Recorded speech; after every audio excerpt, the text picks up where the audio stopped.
In the late 1940s, Soviet researchers locked 5 political prisoners inside a sealed chamber, exposing them to an experimental gas designed to keep them awake for 15 days. They were promised freedom if they endured. But what happened next was far beyond anyone's worst nightmare. At first, the subjects were normal, talking, laughing, and making plans for their release. But by day 3, paranoia set in. Their conversations darkened. They spoke in hushed voices, whispering secrets they refused to share with the researchers.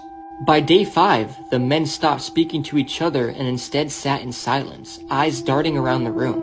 Then on days 6 through 9, the screaming started. First, just one prisoner screamed, high-pitched, frantic, and endless. He ran back and forth, shrieking until his vocal cords tore apart. The others barely reacted. One prisoner tore pages from a book and smeared them with his own feces, pasting them all over the chamber's observation windows. Then silence came. Not a single sound for days.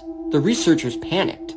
They used an intercom to check on the subjects, and a calm voice replied, "We no longer want to be set free." When they finally reopened the chamber on day 15, what they saw wasn't human. One subject was dead, his flesh torn apart. The others had mutilated themselves, ripping open their own stomachs and pulling out organs, which they placed neatly on the floor as if arranging them like trophies. They had gnawed on their own fingers, their lips torn away in sick, grinning smiles. And when the soldiers tried to remove them, they fought back with inhumane strength.